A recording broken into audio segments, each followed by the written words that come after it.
Voy a relatar un caso que me sucedió en mi niñez, cuando todavía no había luz eléctrica. Nosotros vivíamos en una casa que tenía un gran patio. Por lo tanto, para alumbrar se usaban velas y quinqué de petróleo. Alrededor del patio estaban construidas las piezas y en un extremo, una gran cocina de estilo colonial, donde había grandes muebles de madera llamados trasteros. También teníamos diferentes clases de animales, tales como cerdos, aves, vacas, etc. Muy a menudo daban en robar los animales, y todo el mundo estaba siempre a la expectativa. Cierta noche oímos gran barullo en la cocina, y el ruido de algunos cerdos y gallinas como si las hubiesen sacado, oyéndose además que uno de los trasteros se venía abajo rompiéndose toda la losa que tenía. Fue tan grande el estruendo que nos despertamos todos los miembros de la familia, saliendo a medio vestir, a ver qué pasaba, con velas y quinqués en las manos.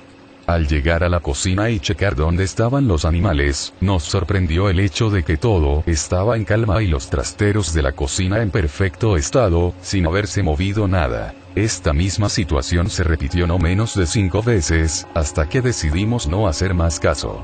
Automáticamente desapareció tal fenómeno, el cual al principio nos atemorizaba, llegándose a decir que dicha cocina estaba embrujada.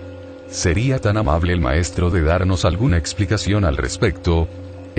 Bastante interesante su pregunta, y créame que siento gran alegría al responderle. Estos son los casos de casas encantadas, y de hechos fantasmales muy conocidos desde la remota antigüedad.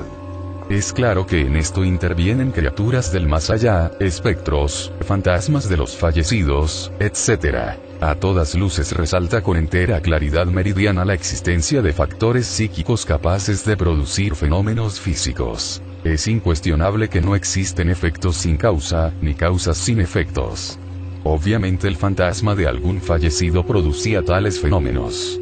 El doble etérico de aquel trastero o mueble donde se ponía la vajilla caía, ciertamente produciendo tales sonidos en la noche. Esto no significa que la parte meramente física del citado mueble se precipitase al suelo. Es bueno que usted entienda, distinguido caballero, que cualquier objeto físico tiene un doble de tipo etérico, incluyendo como es notable el mencionado trastero de la cocina. Ahora comprenderá usted mejor qué es lo que caía y el origen del sonido de platos, ollas y demás arcilla o porcelana destruida. El fantasma del muerto actuaba sobre la parte etérica del mueble físico y se producían fenómenos similares a lo meramente material. Desde los antiguos tiempos se sabía que en tales lugares había tesoros ocultos y las gentes los buscaban con afán hasta dar con ellos. 4. Me complace mucho verificar o reafirmar su respuesta en relación con que efectivamente en ese lugar fueron encontradas 2 ollas con monedas de oro, las cuales se quedaron en poder de los albañiles cuando esa cocina fue demolida, e inclusive se hicieron muchos comentarios al respecto y algunas gentes coincidieron en que era ese el motivo por el cual se habían observado varios casos sobrenaturales. Amigos míos, sé de un caso similar muy extraordinario.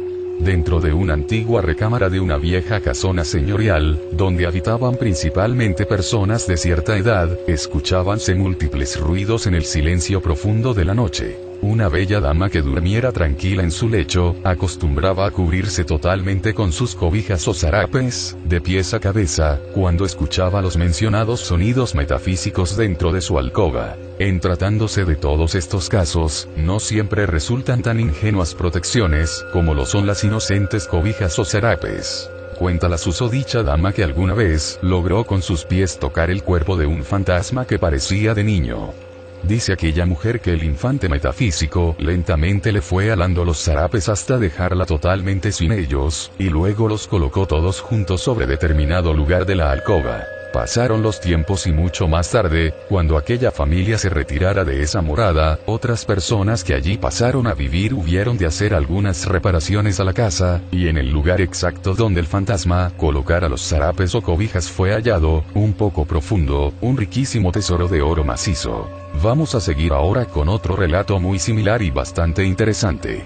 Recuerdo el caso de un caballero de cierta edad, quien tuviera extraños sueños. Se vio llevado en visión, de noche, a un terreno baldío. Aquel que lo guiara, indicándole cierto lugar desértico, en forma enfática le dijo: aquí enterré un gran tesoro y es para ti. Puedes sacarlo. Todo lo que se necesita es escarbar, hacer hoyo. Te voy a poner una señal para que vengas mañana. Donde encuentres la señal, es el lugar donde está la fortuna.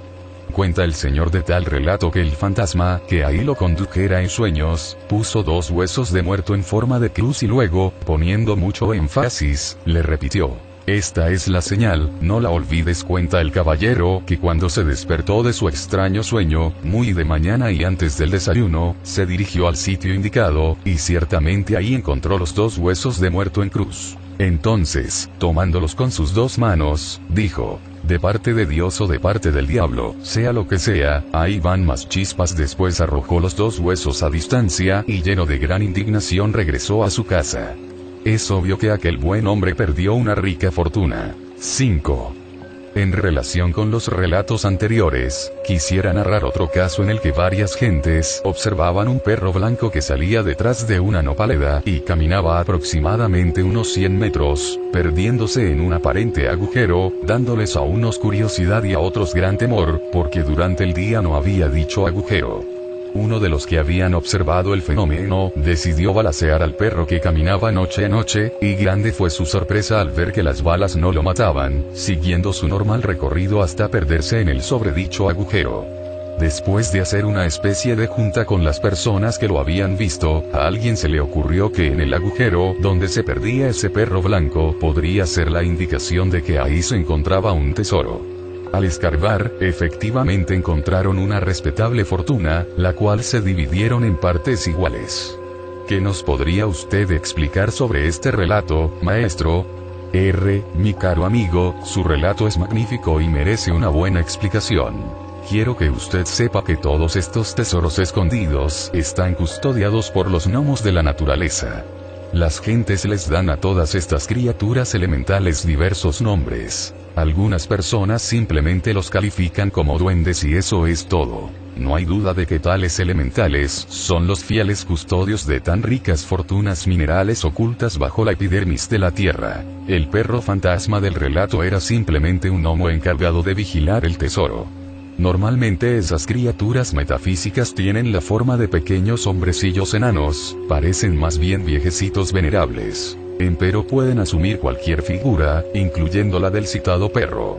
Ahora se explicará a usted, por sí mismo, todo lo relacionado con ese fenómeno. Queridos amigos, esta clase de relatos son muy interesantes, sin embargo es bueno saber que el mejor tesoro es el espíritu. No nos dejemos llevar de ambiciones, codicia, ansias de fortuna, etcétera, etcétera, etcétera. Nosotros estudiamos todos estos distintos aspectos psíquicos porque resultan bastante interesantes, pero es claro que no estamos dedicados a buscar fortunas escondidas. Eso es todo. Capítulo 13, Piedras o qué. 1. Hace mucho tiempo, en el pueblecillo donde vivíamos, la casa en que habitábamos nos dio muestras de fenómenos raros tales como el siguiente. En este lugar se distribuían víveres de todo tipo, dado que era una especie de tienda del pueblo, donde había de todo y se les prestaban los víveres a la gente muy pobre que no podía pagar diariamente lo consumido. Les otorgaban unos vales que se supone que deberían pagar cada semana, pero debido a que los hombres en su mayoría tomaban mucho alcohol, se bebían el dinero que ganaban, ocasionando un drama para sus familias, dado que en muchos casos debían varias semanas de pago.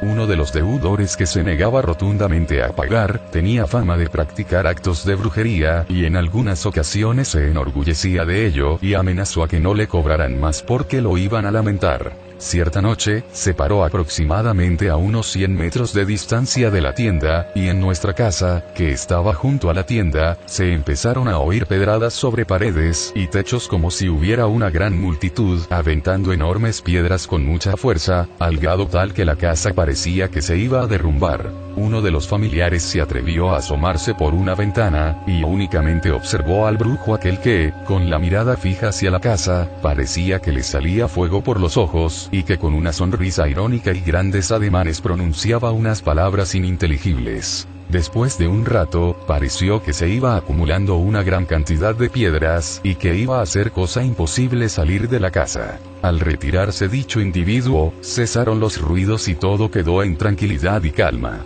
Tiempo después salimos a ver qué había sucedido, encontrándonos con que no había ni siquiera un grano de arena. Esto causó cierto espanto entre las gentes del pueblo tomándole miedo a este señor. ¿Nos podría explicar el maestro qué fue lo que realmente sucedió?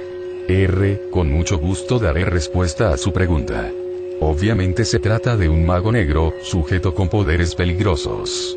Ostensiblemente pronunciaba palabras mágicas mediante las cuales mandaba a ciertos tenebrosos. Es claro que el fenómeno de piedras atemorizaba a las gentes. Los fantasmas desconocidos ciertamente pueden arrojar tales piedras.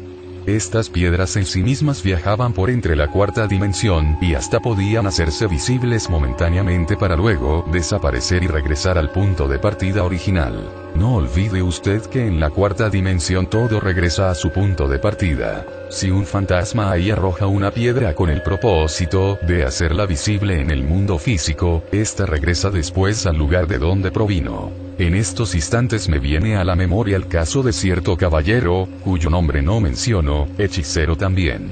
Eso es obvio. Cargaba en la bolsa siempre una moneda de 50 centavos, y con tal moneda podía pasar toda una noche bebiendo de cantina en cantina. Cuentan las gentes que andan por ahí, que el sujeto aquel entraba a cualquier tienda y pedía cerveza, pan, y todo lo que quisiera y después pagaba con la moneda aquella. Lo curioso es que en determinado instante y en el momento de salir del establecimiento, llamaba a su moneda pronunciando un nombre femenino X, que en estos momentos no recuerdo, y la moneda regresaba a su bolsa otra vez. Este caballero de Marras era un mago negro que solo necesitaba de una moneda para poder vivir. No hay duda de que poseía terribles poderes psíquicos y que podía mandar a determinados demonios que lo obedecían. 2. En el pueblo donde vivíamos había un viejecito que me contaba todos los acontecimientos raros que habían sucedido en los alrededores. En una ocasión me relató el caso de un campesino que traía pleito con uno de los guardarríos del lugar, y que tal pleito acabó en una lucha a machetazos, muriendo el guardarríos, al cual el campesino había ocultado entre los carrizales que se encontraban en el río. Poco tiempo después, los vecinos empezaron a saber que el campesino todos los días era arrastrado por el muerto, según decía él, en la noche, y que algunas personas llegaron a oír que dialogaba con el difunto, clamándole piedad y perdón por el asesinato cometido. Los vecinos decidieron interrogarlo sobre el crimen mencionado, confesando que se trataba del guardarríos desaparecido, indicándoles que el cadáver lo hallarían entre los carrizales de aquel lugar. Efectivamente, más tarde lo hallaron en estado de putrefacción. Tiempo después, el campesino mandó a decirle misas, con lo cual lo dejó de molestar para siempre. ¿Es posible que esto sucediera según el relato, maestro? Extraordinario este relato, gran amigo.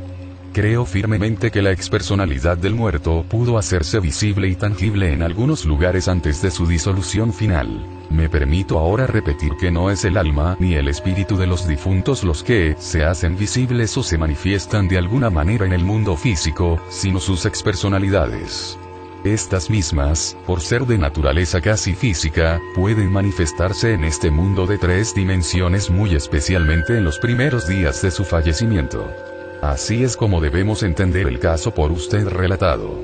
Es claro que con las oraciones y rituales pudo alejarse el fantasma vengador. No hay duda de que la sangre tiene un poder magnético muy especial. Con justa razón dijo Goethe, este es un fluido muy peculiar. El autor del Zaratustra, Federico Nietzsche, dijo, escribe con sangre y aprenderás que la sangre es espíritu. Existe cierta relación entre el asesino y su víctima, debido a la sangre. Con el derramamiento de ese fluido vital, la víctima gracias a tal agente, puede hacerse visible y hasta tangible delante de su asesino. En el mundo oriental existen ciertas sectas de magia negra, donde se invocan a los fallecidos. Los fanáticos danzan en forma cada vez más frenética hiriéndose mutuamente con puñales. Es obvio que la sangre es vertida y mediante tal agente fluídico, los demonios invocados se materializan haciéndose totalmente visibles y tangibles en el mundo físico. Es claro que tales hechiceros danzarines son candidatos seguros para el abismo y la muerte segunda.